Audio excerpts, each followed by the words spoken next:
मेरे बच्चे, यदि तुम्हें मेरा यह संदेश प्राप्त हुआ है तो निश्चित ही तुम्हारे घर में कोई नया मेहमान आने वाला है और आने वाला मेहमान तुम्हारे जीवन में बहुत ही ज्यादा खुशियां बिखेर कर रख देगा। उसे पाने के बाद अर्थात उसके आने के पश्चात तुम निश्चित ही खुशी से झूम उठोगे, क्योंकि वह मेहमान तुम्हारे जीवन में बहुत ही ज्यादा महत्व रखने वाला होगा। इसीलिए मेरे बच्चे, आज मैं तुम्हारे समक्ष उपस्थित हुई हूँ और तुम्हें कुछ विशेष बातों से अवगत कराना चाहती हूँ। कुछ ऐसी बातें जिनको जान लेना तुम्हारे लिए आवश्यक ही नहीं बल्कि अति आवश्यक है। यदि तुम मेरे संदेश को सुन रहे हो तो इसे बीच में छोड़ने की गलती भूल से भी मत करना, क्योंकि ऐसा करने से तुम्हारा कुछ ना कुछ नुकसान हो सकता है।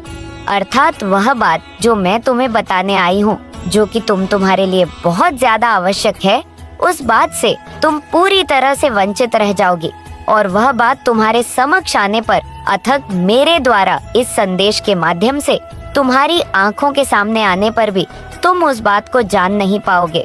इसलिए मेरे बच्चे, यदि तुम मेरे संदेश को और मेरी बातों को बहुत ही ज्यादा ध्यान पूर्वक सुनोगे, तभी तुम्हें उस आने वाले मेहमान के बारे में और मेरे द्वारा बताई गई कुछ खास बातों के बारे में पता चल पाएगा।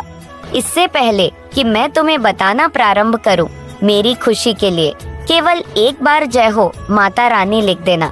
मेरे बच्चे, सबसे पहले तो तुम्हें इस बात को समझना अति आवश्यक है कि आने वाला मेहमान किस किस रूप में तुम्हारे घर में प्रवेश करता है। अर्थात कोई व्यक्ति तुम्हारे घर में मेहमान बनकर आए, वह भी मेहमान होता है, और यदि तुम्हारे घर में कोई बच्चा जन्म लेता है, वह भी मेहमान होता है। या तुम्हारे पुत्र की किसी से विवाह होने वाला हो, तब भी तुम्हारे घर में बहू के रूप में मेहमान आता है। और यदि तुम्हारे घर में तुम्हारी बेटी का विवाह किसी लड़के से होता है, तब भी तुम्हारे घर में वह मेहमान बनकर आता है। अर्थात मेहमान का अर्थ यहाँ पर कोई नए व्यक्ति से होता है। जो व्यक्ति पहली बार तुम्हारे घर में आता है और वह मेहमान का स्वागत करना और उसे प्रसन्न करना तुम्हारा फर्ज बनता है, क्योंकि मेरे बच्चे, आने वाला व्यक्ति या कोई बच्चा या कोई भी ऐसा इंसान जो तुम्हारे घर में आ रहा है, वह कौन सी देवी शक्ति को लेकर आ रहा है ये तुम्हें नहीं होता, लेकिन ये सत्य है कि किसी भी व्यक्ति के कदम तुम्हारे घर पर पड़ने के पश्चात तुम्हारे घर में परिवर्तन अवश्य आएगा, क्योंकि उस व्यक्ति के कदम तुम्हारे घर के लिए कैसे हैं या तुम्हें तत्पश्चात ही पता चलता है जब वह तुम्हारे घर में आ चुका होता है। और यह भी सत्य है कि वह व्यक्ति या तो किसी दैवीय शक्ति को लेकर आ रहा है या एक ऐसी नकारात्मक ऊर्जा को लेकर आ रहा है जिससे कि तुम्हारे घर पर बहुत ही ज्यादा प्रभाव पड़ता है।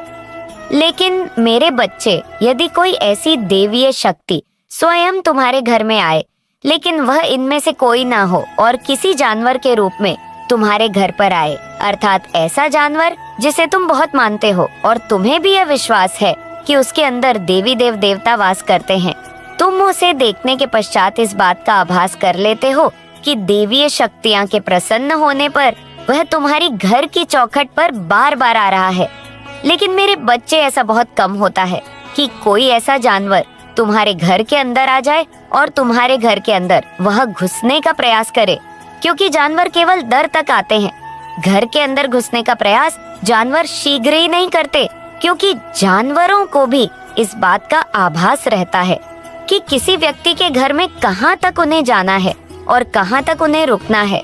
लेकिन मेरे बच्चे, जब कोई ऐसी देवीय शक्ति जो तुम्हारे घर में प्रवेश करना चाहती है और देवीय शक्ति को कोई ऐसा व्यक्ति नहीं मिल पाता है जिसके माध्यम से वह तुम्हारे घर के अंदर आ पाए, लेकिन ऐसी कोई दैवीय शक्ति जो कि तुम्हारे घर के अंदर आना चाहती है, लेकिन उसे कोई व्यक्ति अर्थात किसी भी व्यक्ति को वह माध्यम नहीं बना पाता है जिसके माध्यम से वह तुम्हारे घर के अंदर प्रवेश कर पाए।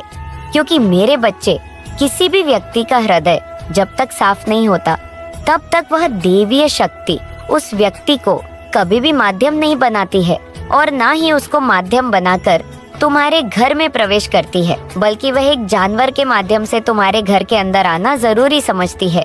क्योंकि जानवर जो बोल नहीं सकता, जिसके अंदर बुद्धि नहीं होती और जो केवल अपने खाने से ही मतलब रखता है वाला है, और उसके घर में प्रवेश करते ही तुम उसे कुछ मीठा दे देना। इस बात में बिल्कुल भी फर्क मत समझना कि तुम्हें क्या देना है। तुम्हारे मन में जो भी हो और जो तुम श्रद्धा पूर्वक प्रेम से खिलाना चाहो वह खिला देना। लेकिन मेरे बच्चे, तुम्हारा मन शुद्ध और साफ होना चाहिए। तुम्हारे हृदय के भाव कुछ इस प्रकार से होने चाहिए कि तुम्हारे घर पर देवीय शक्ति आई है और देवीय शक्ति तुम्हारे घर पर विराजमान हो रही है तुम्हारा कल्याण करने के लिए। और यदि तुम्हारे घर में कोई चीज ना हो तो तुम तुरंत ही एक छोटी सी रोटी बनाना और उस पर थोड़ी सी चीनी रखकर और उस रोटी पर घी लगा उस गाय को दे देना, क्योंकि उससे भी वह प्रसन्न हो जाएगी और तुम्हारे घर में उसके माध्यम से आने वाले सभी देवता भी तुमसे शीघ्र ही प्रसन्न हो जाएंगे। योगी देवताओं को केवल भाव चाहिए। तुम्हारा प्रेम पूर्वक किया गया एक छोटा सा कार्य देवताओं को शीघ्र ही प्रसन्न कर देगा। मेरे बच्चे, इस बात को भी तुम बहुत अच्छे से समझ लो कि तुम्हारे के गए कार्य में शुद्धिकरण के साथ साथ तुम्हारा भाव भी प्रेम का होना चाहिए। यदि तुम इस कार्य को उलझन बस करोगे तो इस बात को बहुत अच्छे से समझ लो कि तुम्हारे द्वारा क्या गया यह कार्य व्यर्थ हो जाएगा। उसका कार्य केवल इतना है कि किसी भी व्यक्ति के लिए जब कोई ऐसा कार्य जो कि उसके जीवन में सबसे बड़ा पुण्य हो और व्यक्तियों से उलझन बस करना चाहे तो निश्चित ही उसके द्वारा किया गया वह पुण्य का कार्य भी व्यर्थ हो जाता है। क्योंकि पुण्य का कार्य केवल पुण्य तब लगता है जब तुम्हारा हृदय प्रेम से भरा हो और तुम्हारे भाव बहुत ही मीठे हों, जो दैवीय शक्ति को मानते हो और तुम उनके आगे जो भी समर्पित करते हो वह शीघ्र ही उसे अर्पित कर लेते हैं, अर्थात ग्रहण कर लेते हैं और तुमसे प्रसन्न हो जाते हैं। लेकिन मेरे बच्चे, यदि तुम किसी भी कार्य को करने के पश्चात ऐसा भाव रखते हो कि तुम्हें उस कार्य से उलझन हो रही है, अर्थात तुम कर तो रहे हो लेकिन वह कार्य करने के लिए तुम्हें परेशानियों का सामना करना पड़ रहा है, अर्थात तुम्हारा मन उसे करना नहीं चाहता, बस तुम जबरदस्ती किए जा रहे हो, तो निश्चित ही उससे मिलने वाला पुण्य तुम्हें प्राप्त नहीं हो पाता। क्योंकि जबरदस्ती से किया गया कोई भी कार्य फलीभूत नहीं होता। इस बात को भी तुम बहुत अच्छे से समझ लो। यदि तुम्हारा मन स्वीकार करे उसी कार्य को करो, तभी तुम्हें किसी भी कार्य का फल प्राप्त होगा। मेरे बच्चे, मैं आज तुम्हें बताने आई हूँ कि तुम्हारे घर में कोई ऐसा व्यक्ति है जो शीघ्र ही प्रवेश करने वाला है और वह व्यक्ति आएगा, उसके कदम पड़ते ही तुम्हारे जीवन में निश्चित ही परिवर्तन आएगा। यदि तुम सही से चलोगे तो वह परिवर्तन बहुत ही अच्छा होगा और यदि तुम सही से नहीं चलोगे तो वह परिवर्तन तुम्हारे जीवन में गिरावट भी ला सकता है। क्योंकि मेरे बच्चे, किसी भी बात के दो पहलू होते हैं, एक अच्छा और एक बुरा। तुम किस बात के पहलू बनना चाहते हो यह तुम पर निर्भर करता है। क्योंकि आने वाला व्यक्ति शक्तियां से भरा होने के साथ साथ तुम्हारे जीवन में भी बहुत ज्यादा मायने रखने वाला है और तुम्हारे जीवन में उसके प्रवेश करते ही तुम्हारा जीवन खुशियों से भर जाएगा। इस बात को समझ लो मेरे बच्चे। यदि तुम उस खुशी को महसूस करने के पश्चात भी उसकी अहमियत को समझोगे तो निश्चित ही तुम्हें आगे भी ऐसी खुशियां प्राप्त होती रहेंगी। लेकिन यदि तुम उसकी अहमियत को न समझकर साधारण समझो तो आगे आने वाले समय में हो सकता है कि वह खुशी तुमसे धीरे धीरे करके छिनना प्रारंभ हो जाए। क्योंकि जो तुम्हारे घर में प्रवेश करने वाली है वही लड़की तुम्हारे जीवन में भी प्रवेश करेगी। अगर तुम्हारा विवाह नहीं हुआ है तो, और यदि तुम्हारा विवाह हो चुका है तो वह तुम्हारे घर में साक्षात देवीय शक्ति बनकर आएगी। लेकिन तुम्हारा उससे विवाह नहीं होगा। बस उसके कदम पड़ते ही तुम्हारे घर में तुम्हारी दिन दुगनी रात चौगुनी तरक्की होना प्रारंभ हो जाएगी। उसके प्रवेश करते ही तुम जिस कार्य को करना चाहोगे उसको करने में पूर्ण रूप से सफल हो जाओगे। मेरे बच्चे, तुम्हारे जीवन में कोई भी ऐसा कार्य जो अभी तक नहीं हुआ था वह होना प्रारंभ हो जाएगा। तुम इस बात को बहुत अच्छे से समझ लोगे। किसी भी ऐसे व्यक्ति के कदम पड़ते ही, जो कि स्वयं देवी, मेरे बच्चे, मुझे यकीन है कि तुम मेरे माँ काली चैनल को सब्सक्राइब कर लोगे, क्योंकि इसके जरिए ही तुम मेरा आशीर्वाद प्राप्त कर सकते हो। और अगर नहीं करोगे तो शायद मैं तुम पर कृपा दृष्टि तुम्हारे ऊपर सदा के लिए नहीं रहेगा। इसलिए बिना सोचे मेरे इस चैनल को सब्सक्राइब कर दो रहती है। और यही कारण है कि तुम्हारे जीवन में वह जब आएगी और तुम्हें घर में आएगी तो तुम अपने जीवन में भारी चमत्कार देखोगे। मेरे बच्चे, उसका यह है कि जब वह तुम्हारे घर में सबका दिल जीत लेगी और बाहर से आने वाले व्यक्तियों का भी दिल जीत लेगी, तो निश्चित ही तुम इस बात को बहुत अच्छे से समझ लो कि उसके साथ साक्षात देवीय शक्ति रहती है, अर्थात माँ लक्ष्मी की शक्ति रहती है, क्योंकि माँ लक्ष्मी उस पर मेहरबान है और माँ लक्ष्मी उससे बहुत ही ज्यादा आकर्षित होकर प्रसन्न हो चुकी है। वह जहाँ जहाँ जाएगी माँ लक्ष्मी उसके साथ साथ जाएगी। वह जिस घर में रहेंगी माँ लक्ष्मी उस घर में रहेंगी। वह जो भी व्यक्ति से प्रेम करेगी उस व्यक्ति को माँ लक्ष्मी अपने आप धन धान्य से परिपूर्ण बना देगी, क्योंकि मेरे बच्चे, उसके पास ऐसे गुण हैं और कर्म है। बोली के साथ साथ गुण और कर्म होना अति आवश्यक है। उसने जो पूजा पाठ बचपन से की है वह कोई साधारण व्यक्ति नहीं कर सकता, क्योंकि साफ हृदय से की गई पूजा का फल शीघ्र ही प्राप्त नहीं होता, बल्कि बहुत ज्यादा दिनों तक तपस्या करनी पड़ती है। तब जाकर माँ लक्ष्मी किसी से प्रसन्न होती है, और जो सच्चा प्रेम करता है वही माँ लक्ष्मी को प्रसन्न कर पाता है। अन्यथा एक साधारण सा व्यक्ति किसी भी ऐसे व्यक्ति को प्रसन्न तो नहीं कर सकता। तो माँ लक्ष्मी को प्रसन्न करना तो बहुत ही दूर की बात है। मेरे बच्चे, एक दैवीय शक्ति को प्रसन्न करना इतना आसान नहीं होता। कोई भी साधारण सा व्यक्ति उसे प्रसन्न करने में सक्षम तभी हो पाता है जब उसके पास कोई ऐसी शक्ति होती है, किसी को आकर्षित करने की शक्ति या किसी को मोह लेने की शक्ति यदि उसके पास होती है तो निश्चित ही वह किसी भी व्यक्ति को अपनी ओर आकर्षित करने में सक्षम कर पाता है। मेरे बच्चे, इसके साथ साथ तुम्हें इस बात का भी ध्यान रखना होगा कि उसका हृदय तुम्हारी किसी भी बात से दुखी नहीं होना चाहिए, और तुम्हें इस बात का भी ध्यान रखना होगा कि उसके चेहरे पर पड़े रहने वाली मुस्कान को तुम कभी नहीं छीनोगे और ना ही उससे ऐसी कोई बात कहोगे जिससे कि वह रुष्ट हो जाए, परेशान हो जाए, दुखी हो जाए। मेरे बच्चे, इस बात को समझ लो कि जीवन में आने वाली और तुम्हारे घर में आने वाली वह कन्या कोई साधारण कन्या नहीं है, बल्कि एक देवी शक्ति है। मेरे बच्चे, इस बात को समझ लो कि जीवन में आने वाली और तुम्हारे घर में आने वाली वह कन्या कोई साधारण कन्या नहीं है, बल्कि एक देवी शक्ति है जो तुम्हारे घर में प्रवेश करेगी, और तुम्हारे घर में प्रवेश करने के पश्चात तुम्हें दिन दोगुनी और रात चौगुनी तरक्की होना प्रारंभ हो जाएगी।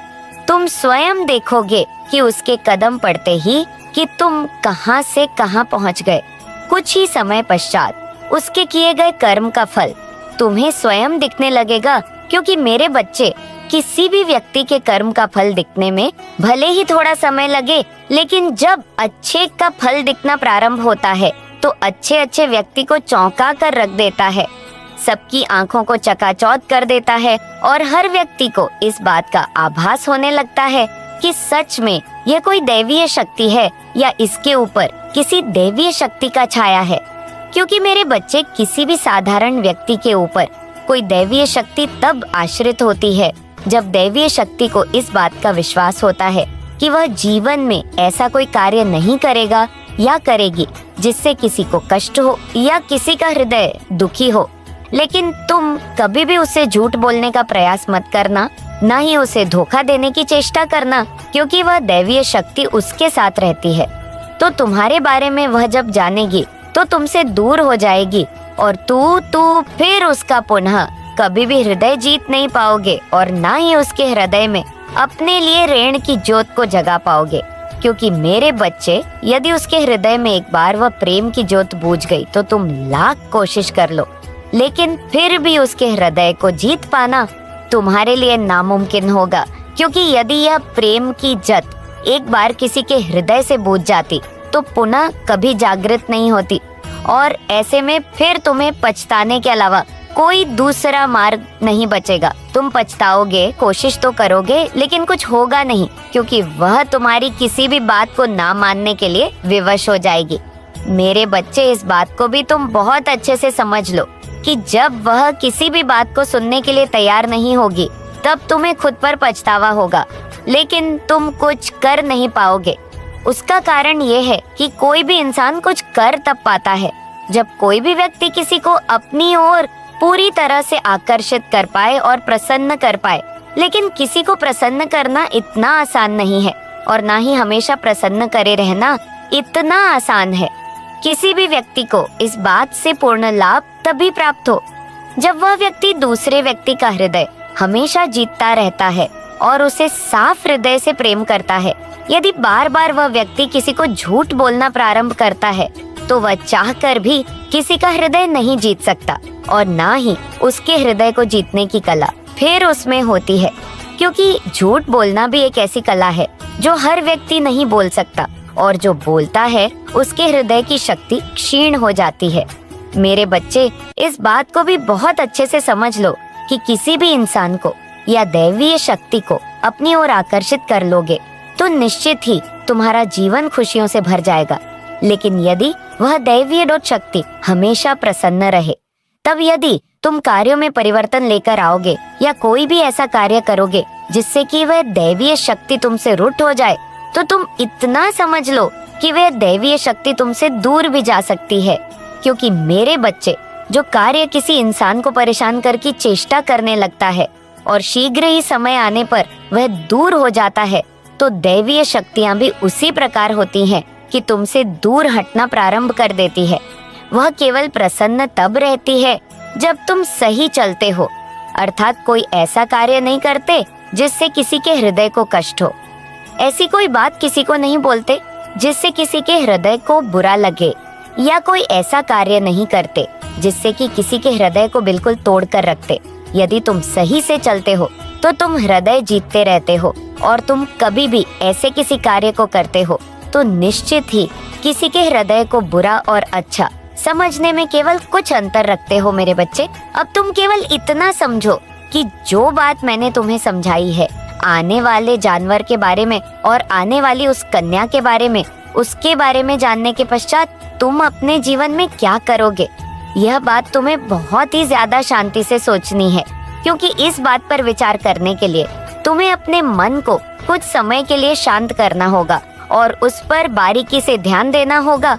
यदि तुम्हारा मन मेरी बोली हुई बात पर विश्वास करे, तभी तुम उस बात को करना प्रारंभ करना। क्योंकि यदि तुम्हारा मन किसी बात को विश्वास न कर पाए तो तुम किसी भी बात को पूरा करने के लिए अपने मन को विवश मत करना।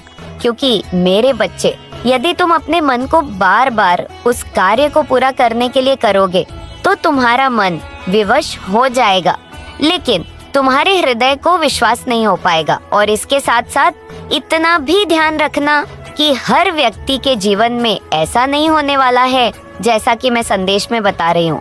कुछ खास व्यक्तियों के लिए ये संदेश दिया गया है और संदेश में बताई गई बातें ही कुछ खास व्यक्तियों के लिए जरूरी है। हर व्यक्ति के लिए वह बात इसलिए जरूरी नहीं है कि सामान्य बता बात हर व्यक्ति के ऊपर साबित हो, यह जरूरी नहीं।